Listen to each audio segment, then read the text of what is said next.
Hey y'all, it's an unsanctioned match that is going to main event this episode of WoW Superheroes. And we have another championship match to start off the show between the one of the new girls in town, Gloria Glitter, and Princess Aussie. This is Steph and Kat Talk WoW. Yeah, yeah. Making her way to the mic. They start dimming the lights. You start feeling alright. From Birmingham, home of the Teddy Longs and the Ruben Studders. More once you discover. For all of the lovers, Whitney Houston and Roman Reigns. For all of the lovers, and Mickey James and Marvin Gaye. For all of the lovers, and Sasha Banks, Janelle Monáe, Silk, Sonic, and Paige. Allow me to say, look, I just found a place, sweet escape. Every one of us, I was kinda late, so I just made it off the struggle bus. Walking by the faith, cause I know it's right in front of us. Yo, I ain't with the hate, got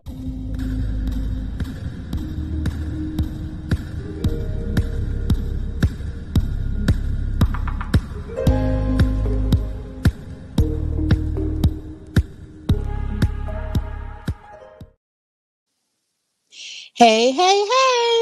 It is Steph and Cat Talk Wow, brought to you by the Hardy Wrestling Podcast and In Cat We Trust. Happy Monday. It's the Monday before Thanksgiving for those who celebrate that. Happy Thanksgiving. Happy holiday season. Happy.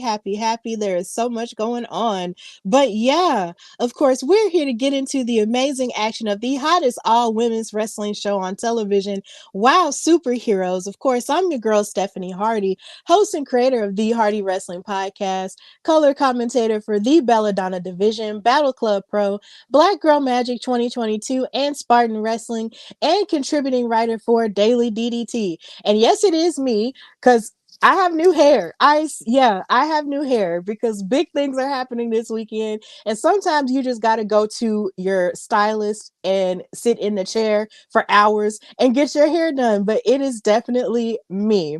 But of course, I am not alone. I am here with the creator of In Cat We Trust, an amazing super mom, contributing writer to Daily DDT and other places that I can't remember. I charge it to my head, not my heart. But literally, she be writing everywhere.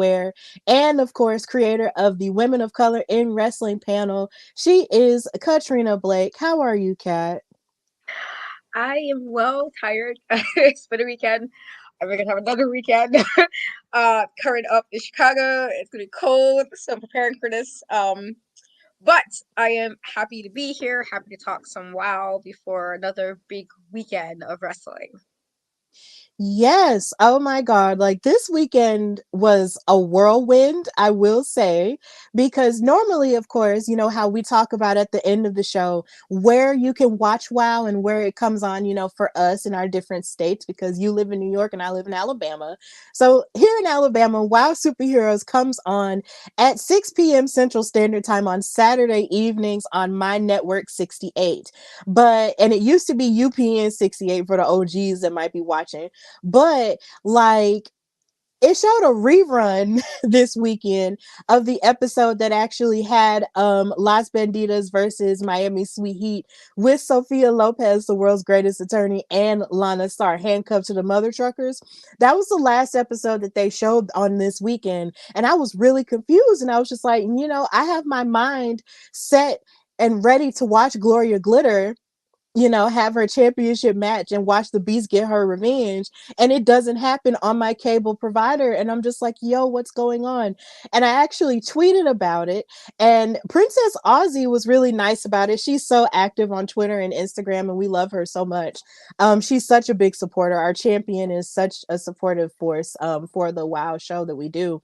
And she was just like, oh no, really? And I was just like, yeah, like it's showing the rerun right now.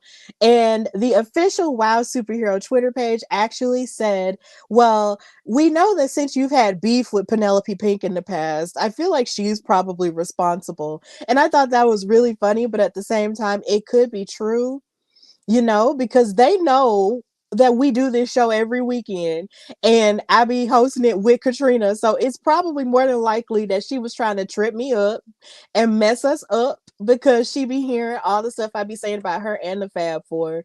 But it's okay because we are still here doing the show and still talking about the matches because thankfully, Wow Superheroes post all of their matches to their YouTube page the week afterward or the Monday after the weekend that they air. So we are still going to be able to talk about the matches at length and talk about the stories and everything. So we're going to be fine. It's just it's a personal preference for me to watch it, as it comes on as a full television episodic experience. That's just my thing. I just love watching it like that. The same way I watch wrestling come on every other day. But it was okay. We made it work. We're here and it's fine. So yeah, Kat, it was fun. It was disappointing, but at the same time it was still fun because we were still Yeah, here. It's cool. yeah. All worked out in the end. Yeah, it all worked out in the end. So, of course, we have to get to the first match. This is the second episode that we've seen in this iteration of WoW, where it started with a title match. Of course, a few weeks ago, we had the Tonga twins versus G.I. Jane and the debuting Classmaster for the WoW Tag Team title start off an episode. But for this episode, we actually had the world title match start off the episode. And it was, of course, Gloria Glitter, the new girl in town, versus Princess Aussie for the WoW World Championship. Of course, Princess Aussie is out here, defending the title, being a fighting champion, having matches back and forth with some of the best that WoW has to offer.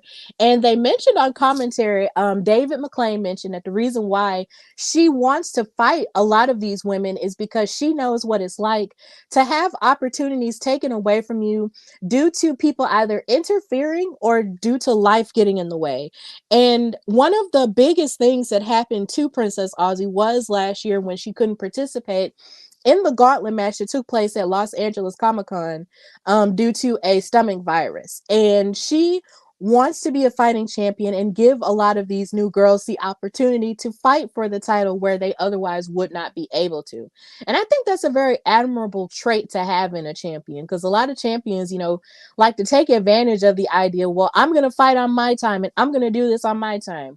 No, Princess Aussie does not abuse her power as champion at all. And you got to love that. Like, you really got to love it, unlike some people. But yeah, this was amazing to see, even though it was very surprising. Gloria Glitter really proved that she could be championship material at some point, if not now, throughout this match. It was a really good opener, really solid opener.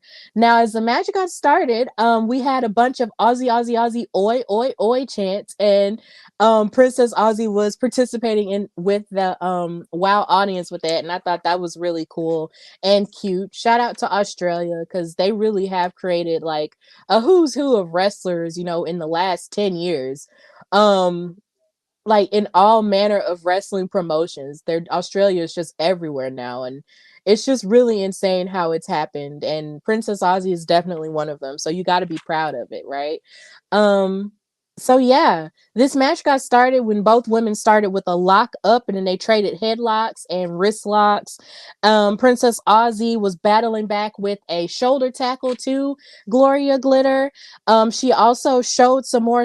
She tried to show some sportswomanship to Gloria Glitter, but then Gloria slapped her hand out of the way and was like, I don't need that. And she proceeded to attack her by hitting her in her abdomen with the knees. And she just kept hitting her over and over again. They were trading punches back and forth.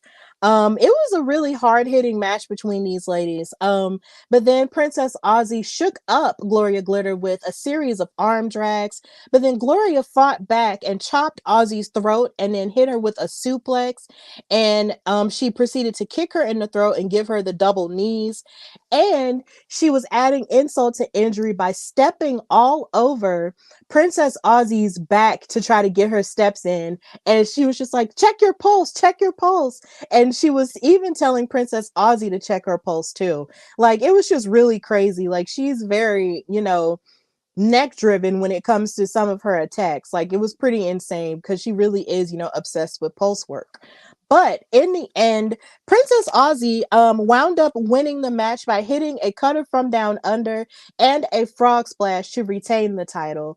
And then she even hit my favorite submission. See, that picture works. Like, she hit my favorite submission, which is the Indian Deathlock, as you can see in this picture in this match as well.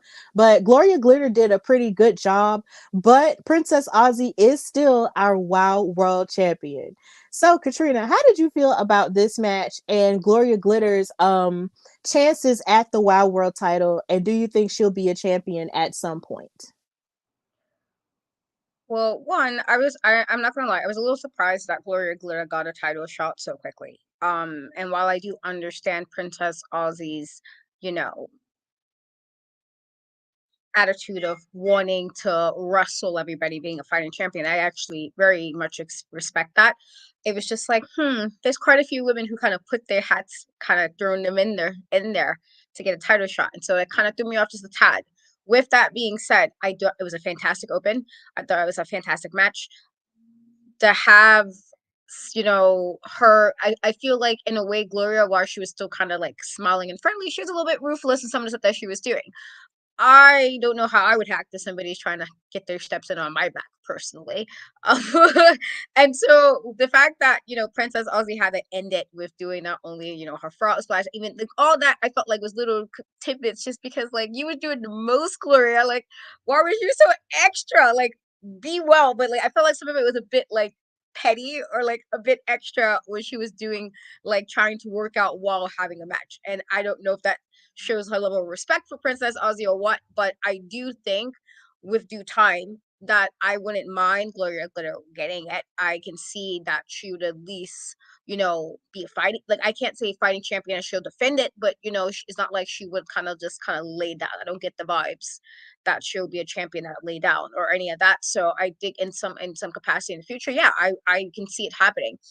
With that being said, it definitely shouldn't have happened this past weekend, and obviously it did because Princess Aussie retained as she should have. And I like that, even with the attitude of I'm going to just keep fighting. Personally, I would have might have put the card like I don't know, guys. Like there's other people who kind of wanted my title as well that I probably would have taken on first. But I do respect that she's whoever I get, I just gonna do and try to retain. And that's a very good thing to have in a champion. I feel like that's a very valiant thing to have in the champion. But this is a really, really good match. I do think it was very hard hitting, and it's just kind of a weird thing when you see like Gloria Glitter, who really looks like the exercises video you might have seen in the '80s with the neon like workout clothes and headbands.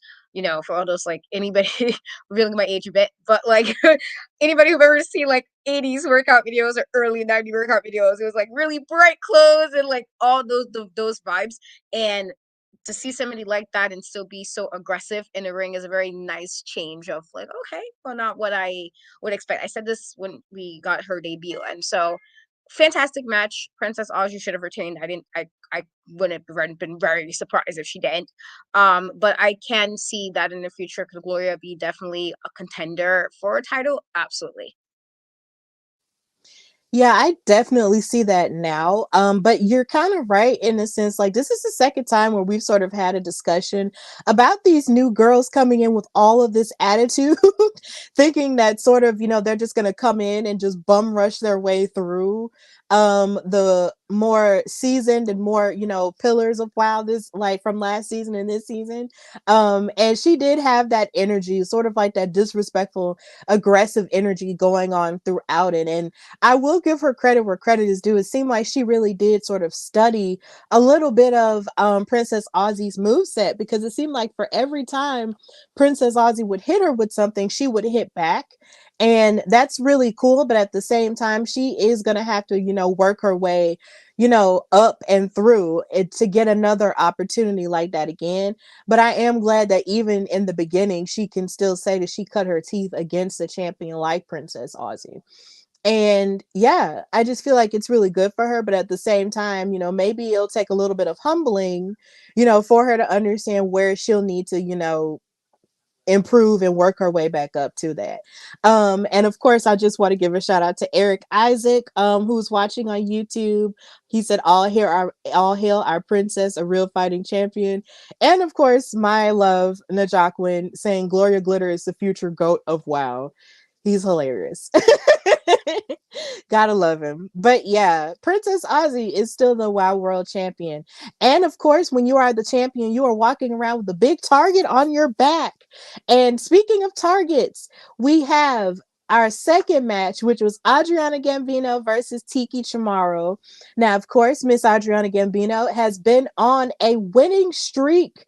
She has not lost a match yet since making her return to WoW this season, and she was hoping to continue the exact same behavior against Tiki Chamorro. And yeah, it seemed throughout this match, even though this match was relatively short, Tiki had a lot of, fight and grit within this match to try to fight back against Adriana Gambino.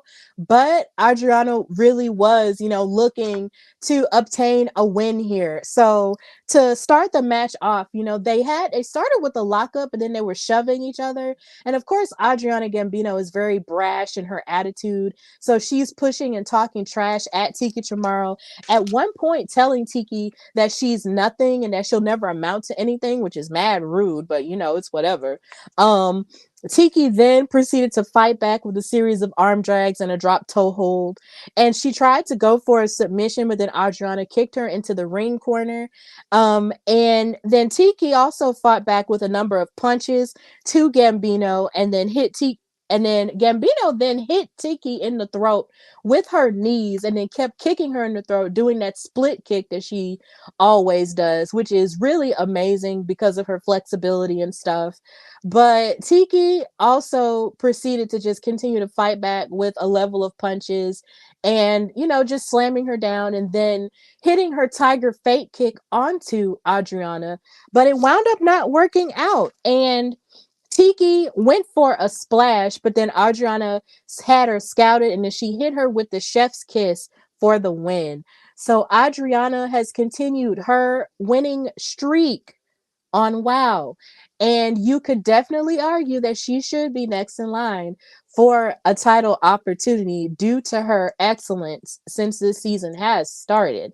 And you have to feel sorry for Tiki a little bit because, they did show a spotlight of her a few weeks ago, talking about what her motivations are, as a superhero and not having people walk all over her and stuff just because she's a nice and sweet girl.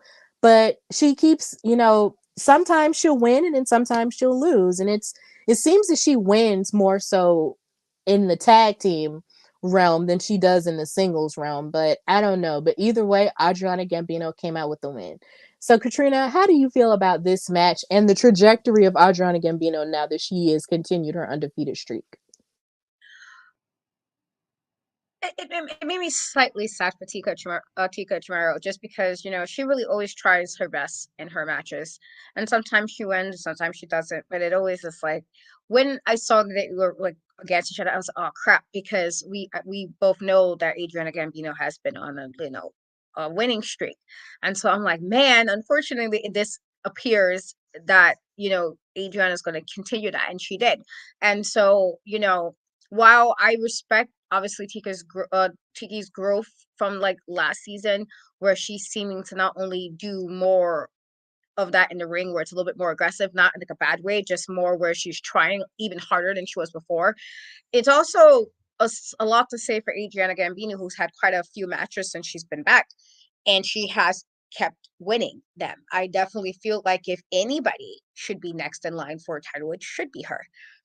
If you're gonna take out the fact that the Beats never lost her title, so outside of that aspect, that seems like a more like, okay, you should probably get a title shot very soon as well, because of the situation of how hers kind of happened. If you're now basing on people in the roster who has earned a title shot, she will be somebody who has earned it, off the fact that she has been undefeated. And while she has been, aggressive to an extent where it kind of was mean in some of her matches, where it comes up a bit as mean of how she's being aggressive in the matches, she still's been winning them. Not in the way necessarily I would like all the time, just because it just seemed like she was sometimes a little too aggressive, but also, again, that this is your gimmick and your character is what this is, then if you're trying to keep undefeated, you gotta do what you gotta do. And I feel like in this regard she has been. She's probably somebody that if I see her in a title shot in the next week or two, I'm not gonna be surprised. Like, I feel like she's definitely earned it. She's probably, one of the ladies who have consistently been on it since she's been back. Can't knock that. So I definitely can see her going against Princess Aussie for a title shot, whatever happens with the whole situation with Beast, because we know, again, that was a particular thing that she didn't lose off of being pinned or something. It was lost because of an injury, and then she was out longer because of the nonsense with Vicky. And so outside of her, definitely top person for me in WoW that deserves a title shot, because she's really been on it uh consistently, pretty consistently, since she's been back. And to come back like that and just have a run the way she's having says a lot, again, about she clearly was in the lab while she was gone, and and came back just on it. She came back on it, and it's impressive, honestly. And so if she has a title shot next, I would truly be okay with that. Yeah, I would definitely be okay with that too, because Miss Ma'am really has been operating on a high level since she's returned. She didn't even go back to the tag team division like she once was, because you would think that maybe she would have gone back to pick up Gigi Gianni and then picked up where they left off, but they didn't. And she's been, on a tear on her own. So her versus Princess Aussie would probably be one of the best matches that we've seen on WoW, due to their athleticism alone. Like, both of these women are amazing and athletic in their own ways. So I feel like a match between them for the WoW World title for such a high stakes thing would be fantastic. And I am definitely here for it, because she has been undefeated. There are some people, who are challenging for the WoW World title, and one of them that we will get to a little bit later hasn't fully, clicked everything in terms of their, win-loss record and stuff like that. Adriana Gambino has, and it just seems like, okay, if there's anybody who's logically next in line, it needs to be Adriana.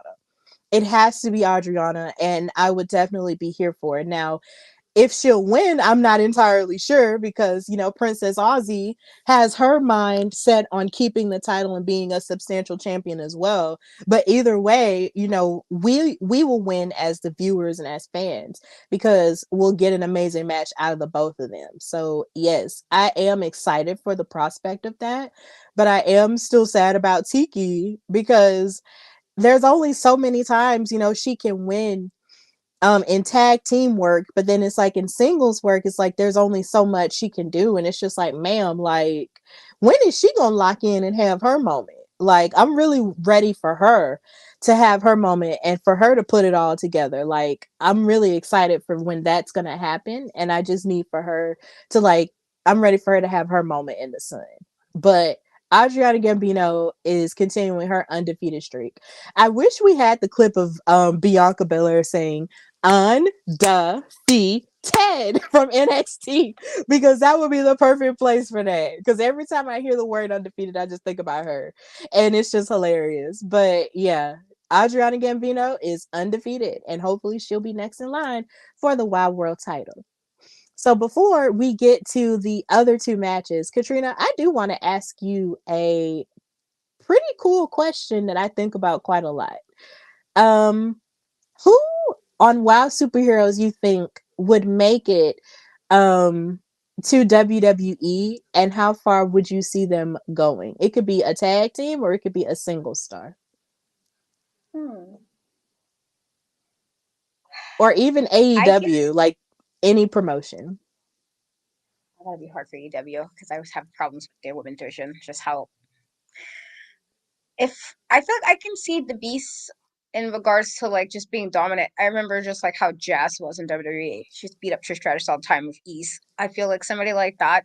We haven't had too many recently women that was just dominant like that, and so I can see that being a thing. I could. Um, I can actually even see like a Penelope Pink, honestly, and just because just that whole her, well, she can wrestle, but like also you think about how her gimmick is the like the kind of I'm better than you kind of things, and we've seen quite a few of those in different promotions, and I can see that it could work. Um, I don't know how well she would do in a tag team, but I can definitely see it. Like I can see her outside of that. Um, hmm, the Tongas. I can definitely see as a team that would do well outside. If they was go to a different promotion with regards to just being a very dominant tag team. And unfortunately, we don't have too many of fully women tag teams, like legit tag teams. And this is no shade to any of the ones they put together. It's just you can tell when there's a difference of a team that are a tag team, and then there's a team that you kind of put together. It's a big difference. You can always see that in the ring as far as a tag team. You're like, okay, this is clearly your team. And so I feel like them definitely will do well in like a tag division if they was to leave. I again dominant. I can even see a person like Princess Aussie, Rhea Ripley is from Australia as well, right? I believe. And so I'll have somebody who's also, wanting to fight or can maybe give a different side of something like that. I can see her moving a lot. I feel like I can make pace for a few people, so that might take a little too long. But there's a few people that I'm like, okay, I can see this being if if they leave, that this could be a thing. Yeah, You want to know something? I can see Holiday at Impact. yeah, I yeah. can see Holiday as an Impact knockout. And she could have a thing with maybe Jessica Havoc or something. Like I could see her being in the Coven or something like that. Um, a part of me would feel kind of happy to see the Tonga twins be an Impact as well, because I can only imagine them going up against MK Ultra. Like that's something that I would love to see, and then they would go to WWE. But then them being in WWE would be amazing because they would be in NXT, and that would be cool. And even Penelope Pink in NXT would be amazing too. Because could you imagine her versus Tiffany Stratton? I would die. I would die just to see both of those egos just clash. Like I would live just to see who's going to be, the baddest one out of the both of them. Like that would be hilarious to me. I would love it.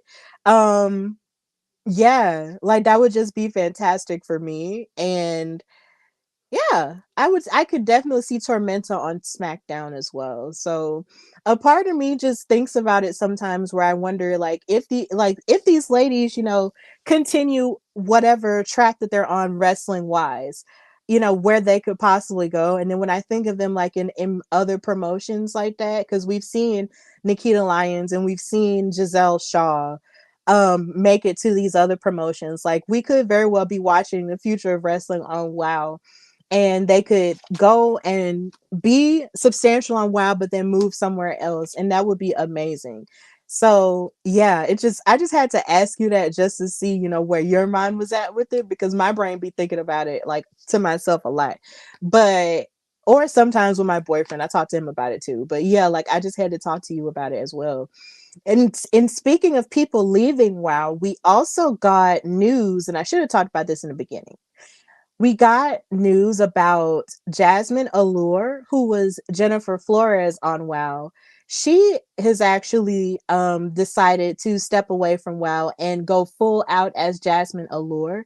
And she made a statement about it on Instagram, thanking everyone, thanking AJ Mendez for bringing her there, and thanking all of the ladies, for the growth that she's had on WoW. But yeah, she's gone full out and trusting herself now as Jasmine Allure. And it made me sad because I really was enjoying her character as Jennifer Flores.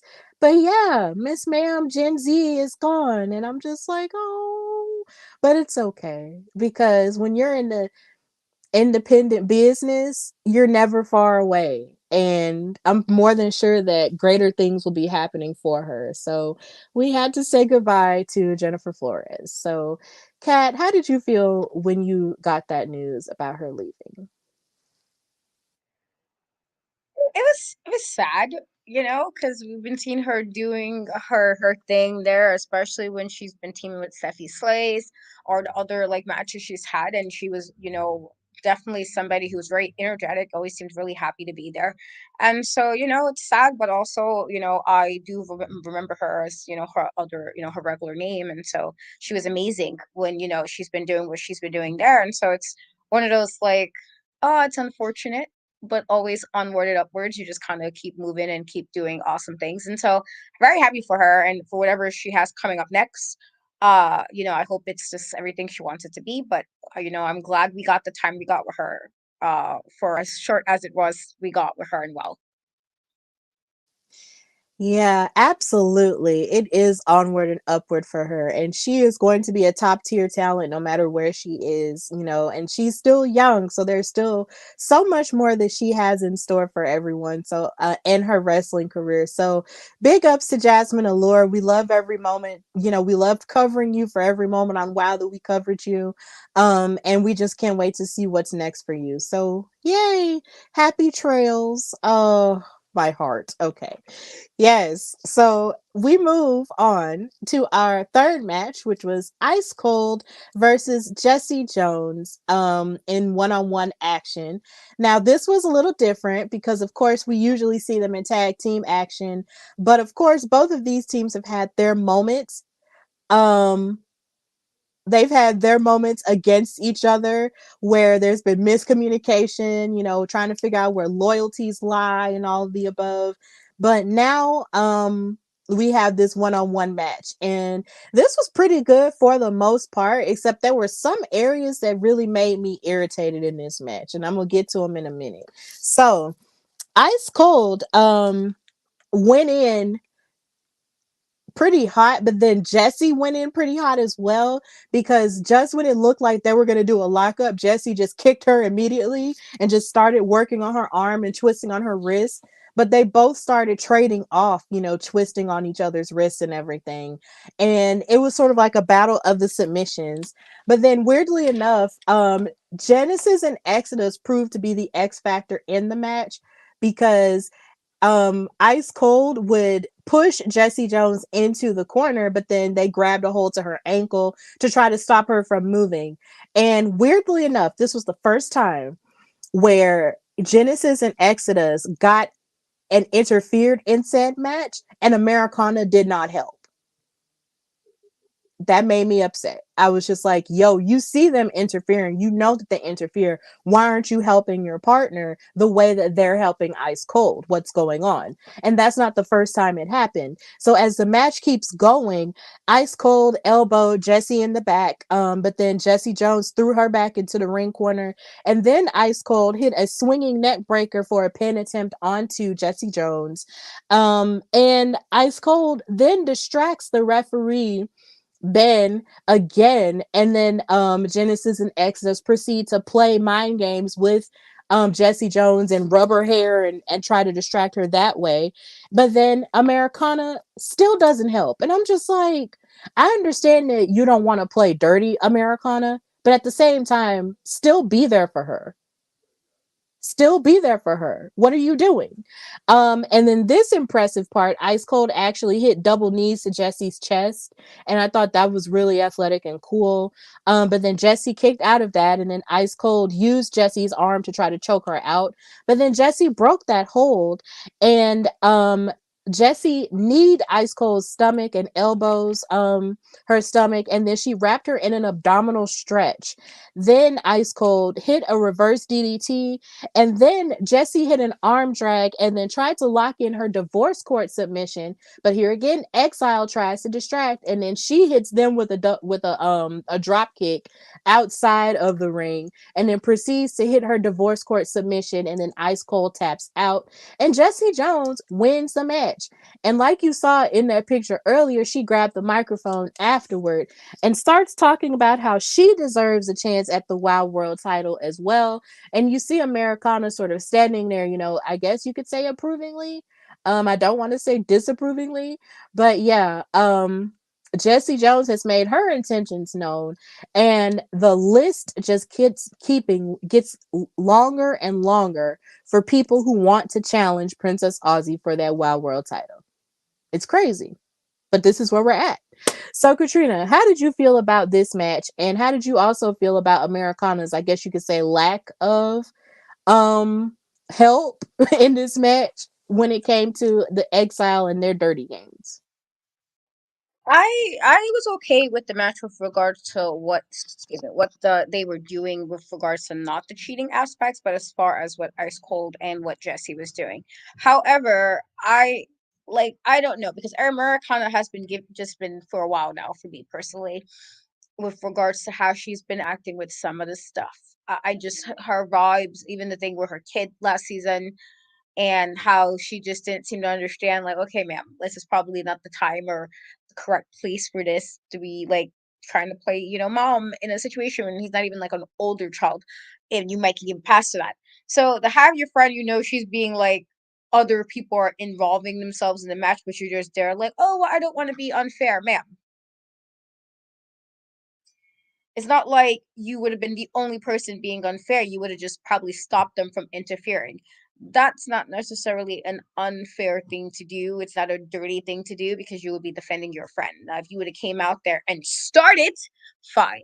If you were the ones engaging in what Exile was doing, fine. But that wasn't the case. And it kind of, again, I had to give her a little bit of a side eye. Like, have you not learned anything, Americana?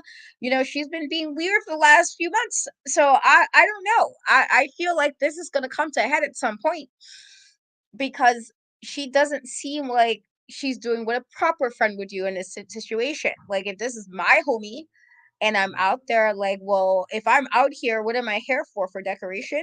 Like, are you gonna use me as a prop? Or am I gonna at least hold my friend down while my friend can focus on her match and me trying to make sure there's no actual like nonsense happening? I didn't understand that. And so she got a side eye again. And I'm like, you've been getting a lot of side eyes these last couple of months because I don't know, but you're not really seeming like a down person or like a true friend kind of person. I'm not getting those vibes. And I don't know if it's, I don't know what it is. I don't know if it's a jealousy, which is a very weird thing if it is, but like, either be there or don't be there. But I don't like people who kind of stand in the middle. And you don't like, not saying sometimes it's okay to kind of just like have a comment, but in this situation, like people who don't really, who just stands in the middle and like, oh, well, I'm not gonna be, then why are you here? What are you done? What are you out there for? Stay in the back. If you wasn't gonna do anything of any assistance, then you didn't need to be inside ringside. Take yourself to the locker room. You can watch from the back or watch from the audience like the rest of us were watching. Or if you're gonna be out there, be of assistance. I didn't understand that, so she got a side eye for me because I'm like, you one of those, and I'm friends like that. Like, oh, you're not even a true friend. You're not even helping her out. Like, so I don't know. I feel like at some point this is gonna have to come to a head, and the fact that Jessie kind of put her name out there as one of the people who want to take on Princess Aussie, and I know you said you didn't want to say disapprovingly, but I didn't necessarily get the happy vibes either. Like, oh yay, girl, you got this. I didn't get those vibes at all when she was standing there. It was kind of was just like, I guess the kind of vibes I got from that. So I feel like this is gonna come to a head at some point, and it'll probably come to a head before Jessie has a chance to go for the title. Honestly, at least that's how I feel. What's gonna happen?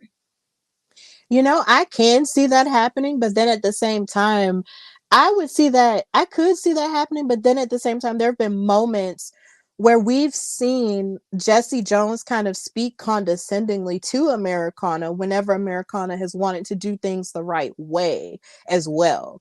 And it's just like, even though you could kind of see Americana sort of like straddling the fence a little bit, I also see it as Americana has her certain way of doing things and Jessie Jones has her certain way of doing things. As you can tell over the past couple of weeks, like Jessie Jones has been trying to low key play a little bit dirty, I guess, to I guess match up to the same dirty standards that Exile has been doing.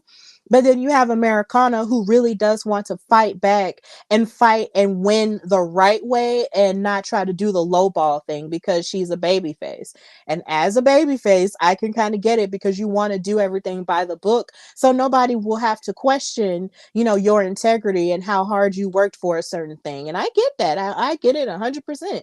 But, I also get Jessie Jones wanting to, even up the odds in that way. But then you have both of these women trying to, I guess, who had a few things in common and then they became friends off of those few things, but then overlooked the glaring differences that they have as well.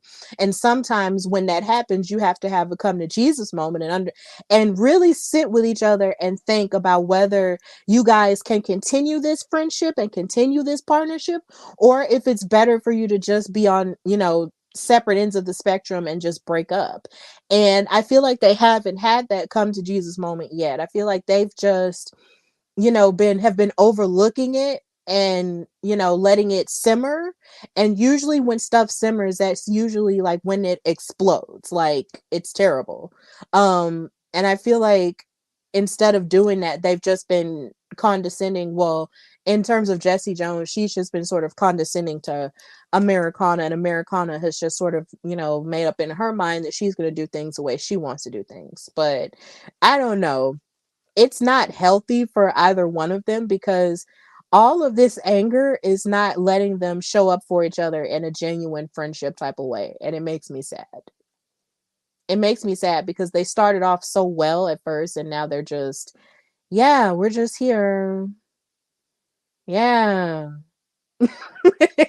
So we have to see what happens. But, if Jessie wants to go for the Wild World title, then she can, but she's gonna have to get in line because a lot of people do too. So yeah. And Jessie Jones came out with the win here. And it makes me also wonder where Exile's mind is gonna be at, considering Ice Cold did lose this match, and they have been beating up on Jessie Jones and Americana for the past month, it seems. So yeah, I'm just wondering where they're gonna go from here as well. But either way, Jessie Jones came out with the win.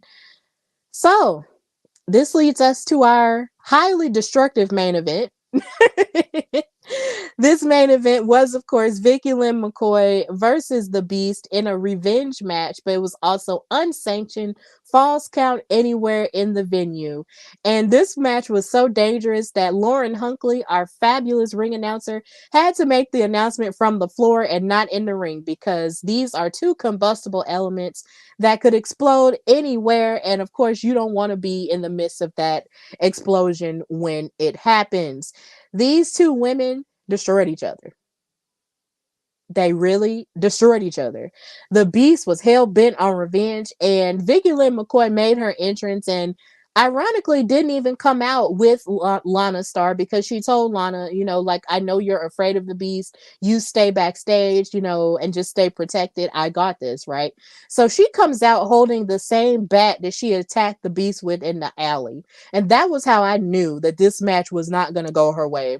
Because how dare you have the audacity to bring the weapon that you tried to destroy her career with? You really, if it's one thing that the Fab Four has, is the audacity. And she really had the audacity to do that. But it's okay, because the Beast didn't even make an entrance. She just made a beeline towards that ring and started beating up on Vicky Lynn McCoy. And I yelled out, yes, this is how you do it. This is how you beat up somebody you got beef with. Ain't no talking, you just fighting. Okay. And that's what happened here.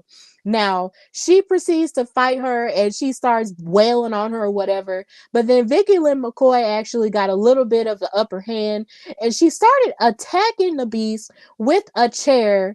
And then they started tussling over the chair. But then Vicky Lynn McCoy snatched it back and started attacking the knee that she injured in the alley with the chair, and kept hitting it over and over again. But where she went wrong at was where she decided to put the Beast's leg in the chair to try to like stomp on it from the top rope. But then the Beast got up, took the chair, and slammed her in the head with it, and she rolled out of the ring kind of unconscious. And then the fight wound up happening outside of the ring more so than anywhere else at this point. And she tried to spear her, but then she ran into the barricade, and then she got up, and then they started fighting each other, wailing on each other some more. Like, this was really a hard-hitting affair, and I loved it. I just loved every inch of it. It was fantastic. And then the Beast wound up getting the upper hand some more by spearing her and hitting Vicky Lynn McCoy with a suplex. And then Vicky Lynn hit her with a suplex.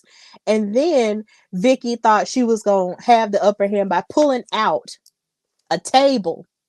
She pulled out a table from underneath the ring, set the table up, and then she climbed up on the ring. But then the Beast finally got up and actually gave her a power bomb through the table and pinned her for the 1, 2, 3. And the Beast won and got her revenge.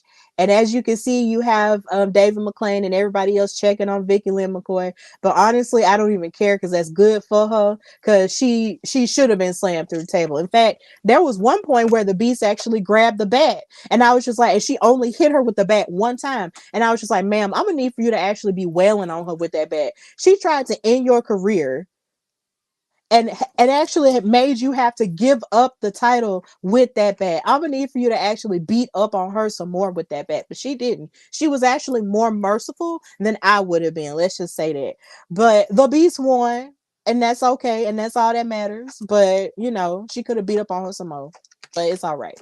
So Katrina, how did you feel about this match, and do you feel satisfied with the revenge? Because I do and I don't at the same time, as you can hear. But how did you feel about it? I think this was a good match. I thought Vicky, being that she was like the enforcer of the Fab Four, would come out with. I wasn't surprised her coming out. It's like, what the Fab Four, if they have nothing else, they definitely have some audacity, and so I wasn't surprised about that necessarily. I kind of understand with you saying though that like it was great that why Vicky put the tape out, the Beast was able to get her through and win. But then I also feel like that wasn't even enough. Like, and maybe this is just me being a little petty, but I feel like it wasn't enough. I think she deserves at least three more beat ups, like to kind of make up for the fact that you're the reason why she was gone for so long. I feel like that wasn't even that's pretty light compared to what she could have gotten. Like as many times we saw the Tongas versus Miami Sweet Heat, we're gonna need that kind of vibes for me to feel like, okay, we can let it go now. I guess. I guess I can let it go. Uh, so I thought it was a good match. I do think I definitely see how you're split on that because I'm like, yeah, this was a good ending for the Beast, but also this didn't seem like this was enough for the Beast. Like it was like you need to give us more, just a tad, because this is what Vicky would deserve. And then I did see her comments under your post a few weeks ago, and she was even talking spicy there. So I'm like, you know what, sis? Whatever comes your way, this is deserved. This is deserved because this is what she was doing. You was doing a lot of shenanigans, and this will be on you. So like, I do think we need at least two more unsanctioned type matches for me to be like, all right, I'm fine now with this. It's cool. Right. Like Vicky Lynn McCoy was being mad spicy under our post. Like it goes down in the comment section, okay? Like it is hilarious. Like if you see any of our posts for Steph and Cat Talk Wow and check out the comment section, like the superheroes be talking to us like a lot. And Vicky Lynn McCoy really did think that she was supposed to like, be above everybody else and and beat up on the Beast the way that she did and attack her and that she was in the right or whatever, because I told her, I was just like, I'm gonna need for you to admit that you attacked the Beast to do Lana Star's bidding, so Penelope Pink could have been champion. That's just the real, and she wasn't real about it. But it's okay. Those chickens come home to roost, and because those chickens came home to roost, she wound up through her table. But I'm like you, Katrina. Like I would love. I say this every week. I would love to see Vicky Lynn McCoy and the Beast. In a cage. And I don't even know if WoW has even had a cage in the past. I think they have. I've seen like older clips where they might have had a cage. But my thing is, I need them to figure out a way for them to fight again, because I just feel like even though the Beast might feel like she's gotten her revenge or whatever, I just feel like, nah, man, you got to beat them up some more. Like use the bats, like torture each other. Like if we have to have them in Hell in a Cell, I don't care, because you really tried to wreck that woman's career like that. Like for what? Just so you can say, oh well, I'm the most dominant force in WoW, even though you technically aren't, because there are other women who match up with you in size and wit as well. Like, no, you did that so you can make it, so you can make the title vacant, so Penelope Pink can weasel her way in and win that gauntlet the way she did and be champion for over a year the way that she was. Like, quit the act, be honest. But because you couldn't be honest, you wound up getting put through a table, and you wound up getting your head cracked with a chair, and you wound up getting hit with a bat, even though you should have been hit multiple times with it. But it's all right. It's all right. If the Beast is cool with it, then we'll be cool with it. But honestly, I could stand for her to get slammed through a couple more tables. I could stand for it. I really could stand for it, but it's okay. It is okay. That's how this episode of WoW ended. It was a pretty solid episode, really great matches here.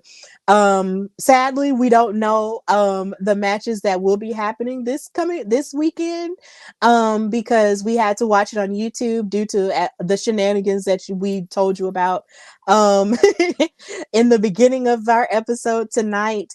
But of course, we're still not sure about how next week's episode is going to go because this weekend, me and Katrina will be in Chicago for Survivor Series weekend because we are media and we will be there for War Games.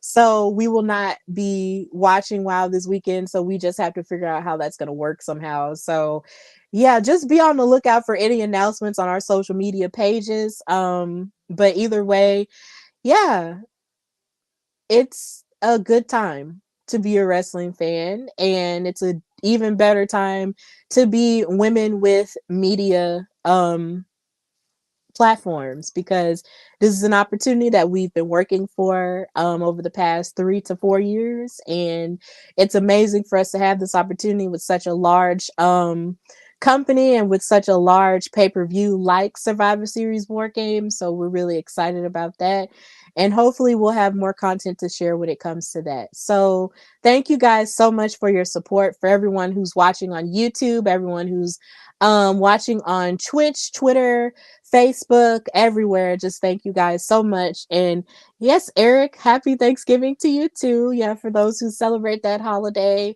for those who are celebrating Black Friday, please be safe because, you know, folks get crazy when it comes to shopping for stuff. So please be safe for that. And just, you know, have a great holiday. Spend some time with your family or just spend some time with yourself and just relax into, you know, the holiday season. So, Katrina, thank you so much for joining, as always, and just tell everybody where they can find and follow you. I am on most social media platforms and Cat We Trust. The E is a three on Threads, TikTok, Twitter, and Instagram. I do have an interview coming up that I was really happy to do, and that will be out this week. As Steph had already said, we will be in Chicago this weekend. Should get that before me, but we will both be this weekend, very specifically to be there for Survivor Series. And so it's going to be a little bit hectic. But if you are in the Chicago area or you will be at Survivor Series, definitely, respectfully, you can come say hi. I wouldn't mind saying hi. We would love to meet you if you're there. Just do so respectfully. I just feel like I always put that out there. Um, definitely go do that. And also just happy Thanksgiving. That's a double bit celebration for me. So I'm doing mom stuff, but also it's my birthday, and so I'm just kind of enjoying and letting the week kind of run. It's just let it do what it's doing because it's like Survivor Series is kind of like a birthday gift in a way. Just be able to kind of get to do that on my birthday weekend, so that's pretty cool. So just follow my channel, and if you're in Chicago, come say hi. Absolutely. You can come say hi to me as well. I'm nice. I don't bite, but also be respectful about it because, you know, if you're not, then yeah, you don't want these problems. But either way, you can find and follow me, your girl Stephanie Hardy, on Instagram and Twitter/X at Queen Steph Hardy. And you can also check out the show, The Hardy Wrestling Podcast, everywhere you get your podcast audio wise, and subscribe to The Hardy Wrestling Podcast YouTube channel. I will be having an episode tomorrow of HWP Extra where I give my predictions on Survivor Series War Games because I am so excited about this pay-per-view that I just can't hold it in, and I just have to talk about what's going to go on with me and with the pay-per-view itself. Like, I am just really excited. The more I see pictures of it, the more excited I get. So I'm going to be doing a show giving my predictions about it, and for all you know, maybe within the next week, me and Kat will get together and talk about it on another show because it will be an experience. And I just can't wait for that. So yeah, just be on the lookout on all of our social media platforms for any content that we might post, for any pictures or vlogs or whatever. Just be on the lookout for everything and just continue to follow and support us wherever we may go. So, of course, oh, wait, we have another comment from Randy. Hey, Randy, from the Backstage Brawl. We love you so much. Happy Thanksgiving and happy birthday. Thank you. Yes. All right. So, this has been Steph and Cat Talk Wow Superheroes. And until next time, bye, y'all.